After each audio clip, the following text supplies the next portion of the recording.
Greetings everyone, I'm Endcards the second, and welcome to Five Nights at Freddy's 2. While the first game was a huge indie hit, it's this game that really solidified Five Nights at Freddy's as an actual franchise. It's just crazy how successful this game was.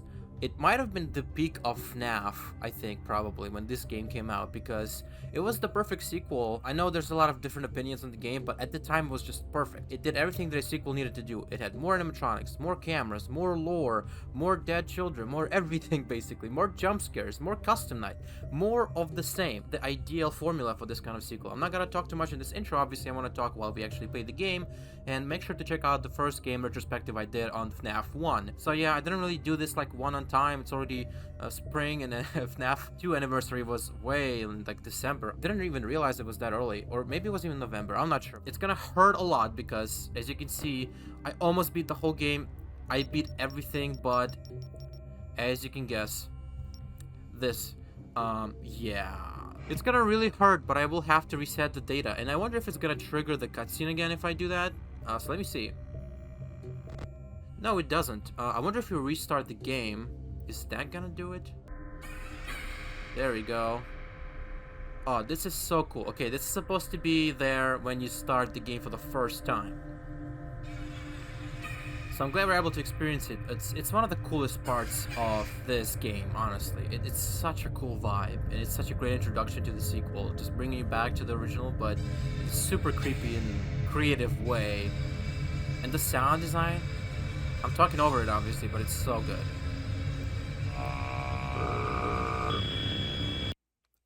And there you go, that was supposed to be, and that was everyone's introduction to Five Nights at Freddy's 2. Let's fucking jump into it, man. Help 1 and grand reopening, Vintage Pizzeria given new life, come and be a part of the new phase of Freddy Fazbear Pizza. What could go wrong? A little bit on the nose, I think, Scotty C, but sure. 150 per week, which is less than the last game. I wonder if that's just a meaningless detail. Welcome back, everybody. It's been a bit. And yes, you can also skip the night in this game, and I might show that later.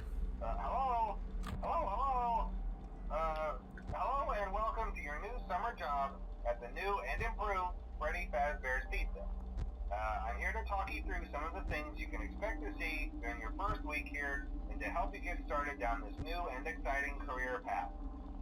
Now, I want you to forget anything you may have heard about the old location, you know. Some people still have a somewhat negative impression of the company.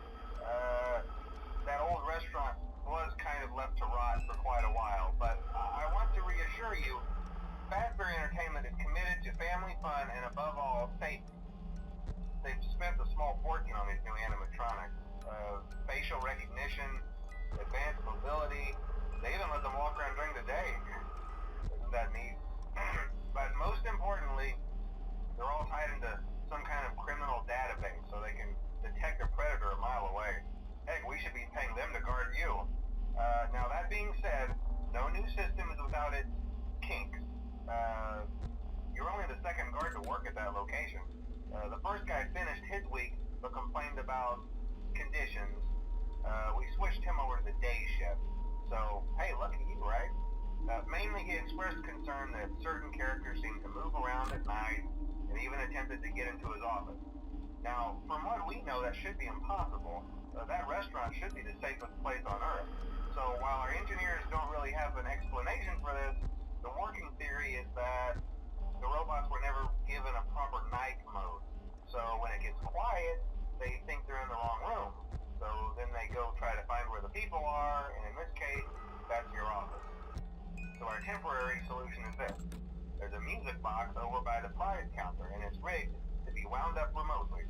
So just every once in a while, switch over to the prize counter video feed and wind it up for a few seconds. It doesn't seem to affect all of the animatronics, but it does affect one of them. And as for the rest of them, we have an even easier solution. You see, there may be a minor glitch in the system, something about the robot seeing you as an endoskeleton without a costume on and wanting to stuff you into a suit. So hey, we've given you an empty Freddy Fazbear head. Problem solved. You can put it on any time and leave it on for as long as you want. Eventually anything that wandered in will wander back out. Something else worth mentioning is kind of the quirky modern design of the building. You may may have noticed there are no doors for you to close. But hey, you have light, and even though your flashlight can run out of power, the building cannot. So don't worry about the place going dark. Well, I think that's it. You should be golden. Check the lights, put on the Freddy head if you need to. Keep the music box wound up. Piece of cake. Have a good night, and I'll talk to you tomorrow. Okay, so this game has one of my favorite phone calls of the whole series, but one big problem that I have with them is that they are so heavily leaning into this being a sequel, like, oh, there's no doors, you don't have to worry about the power, oh, they can walk during the day, isn't that weird? Like, in the context of the game, because obviously this is a prequel that we've known since the game came out, basically, it just doesn't make any sense in the world of the game. It's a bit too much. Like, it was trying a little too hard to be like, hey guys, it's a totally sequel. All these references to the previous game, of course. Why I'm flashing so much is because there's this mechanic in the game. It's gonna be explained in a later phone call where you can flash the animatronics. It's going to stun them for quite a bit. Now, it's not very efficient at all, which is why you don't see people using it. Now, obviously, there's this like one strategy for beating 1020 mode using specifically this stun mechanic, but it's so insanely precise and also kind of luck based, because sometimes you can just get unlucky with balloon boy movements. It's gonna, you know, fuck up your whole timer on that thing, and you're gonna lose the whole strategy basically. I'm not gonna get too deep into that, especially in this episode, but yeah, that's a mechanic in this game. It's just really not balanced compared to everything else. It doesn't really make sense. So I wonder if Scott like had more time and more motivation to go through the game and like redesign it to actually have the flashlight be a viable strategy. I did also see people beating 2020 in this game, which is just the withered animatronics with only the flashlight. So it is a strategy. It's just, you know, it's not really something that regular players will use. It's just like for really advanced players only. Interestingly, the call obviously is throwing you off because it's the same guy, seemingly died in the last game, and he's talking all this sequel stuff like, oh my god, we have the old animatronics here in the back, they're all broken, and we have the new ones, and it's like, let him walk around during the day, like I said before. So it's like a little too hard trying to like trick you into this being a sequel, but it works overall. With those things aside, one more important detail about the phone call I want you to think about is the day shift guard. He mentioned this guy a couple times, Ralph, the phone guy, as we know his name. He mentioned, as you can see, Bonnie hasn't moved once yet. It's because I'm flashing him all the damn time. And Chica hasn't moved either, so I wonder if we could just stay here the whole night. I'm not sure how viable that is, but I'll definitely try. So yeah, like, this is that mechanic in action. It's not gonna be viable in the future nights. Unless maybe I master this trick, but like, you're gonna need a timer for that. Oh, Chica is gone finally. So yeah, it's like, it doesn't hold it forever, but it does technically work. It's just not very well implemented. Like, it's not balanced against the rest of the mechanics. It's just kind of there as a bonus that you can use, but it's not really a very efficient way at all of dealing with the animatronics. But we're at 5 a.m. here, and I have not left my camera, like, almost. So, did you guys guess? Oh, there he is. He is gonna be... No, he's in game area, correct. I remember the path now. So this game does have an issue with really bizarre animatronic paths. He was gonna be there. Anyways, I didn't get a chance to look at that. This might not even be Freddy, by the way, making the noise. Okay, no, it is. It's him, but also you can hear the noise. Yeah, when this happens. I do want to look around the game more, because I can. This is the first night, so I don't actually have to worry about shit too badly. Unfortunately, the cameras in this game are insanely underpowered. So yeah, it's kind of like a bad mechanic overall, but you know, it's kind of a dead horse. I don't think I'm really exposing any truths. I'm not hitting any truth nukes in this take, for sure. But yeah, he mentioned the day guard to get back to that topic. Who do you think that is? Day guard was complaining when he was at the night shift still about the animatronics moving. And they have all these theories, well, they shouldn't move around, but in case they do, blah blah blah, but they don't really know why. Hello? See, I told you your first night wouldn't be a problem. You're a natural. By now I'm sure you've noticed the older models sitting in the back room. Those are from the previous location, and we just use them for parts now. The idea at first was to repair them. They even started retrofitting them with some of the newer technology, but they were just so ugly, you know, and the smell. So the company decided to just go in a whole new direction and make them super kid-friendly.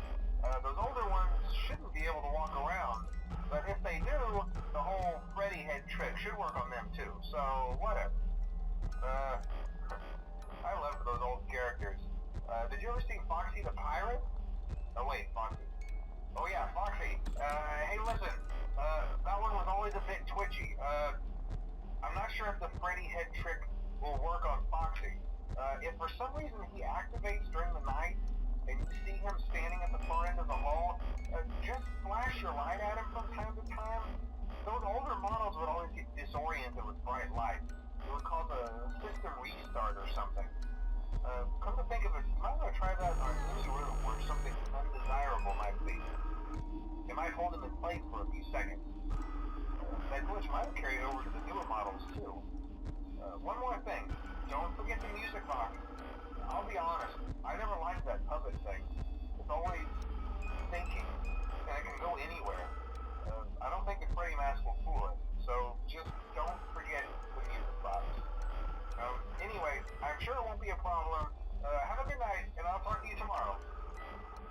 Okay, so yeah, as I said in the previous night, he did explain the mechanic, and there goes Balloon Boy, which is a whole other fucking topic. It's such a bizarre inclusion in this game, but as you can tell from the bizarre path that he takes to your office, like you can't see him anywhere. Where is he? He's not in the vent, he's not in that camera, he's just like nowhere to be found, right? And then he'll just fucking skip and teleport to your vent. Like, what the hell is happening? Scott clearly caught a lot of corners with this game, and yeah, honestly, he was kind of lazy, it seems, because just look at the way Mango looks on these cameras. It looks terrible. Like, what the fuck is this? That looks really bad.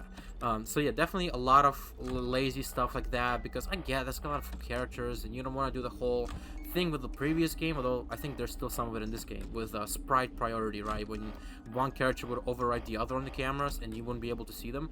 So this game definitely has a lesser problem of that same kind of occurrence, but it does have it nonetheless. Anyways, let's talk about the call now. I wanted to mention that, so I think what he was explaining earlier with they tried retrofitting the old animatronics with the new technology. What they were trying to do is restart Freddy Fazbear's with the old crew, which is why they have a new design, because their design is different from the first game.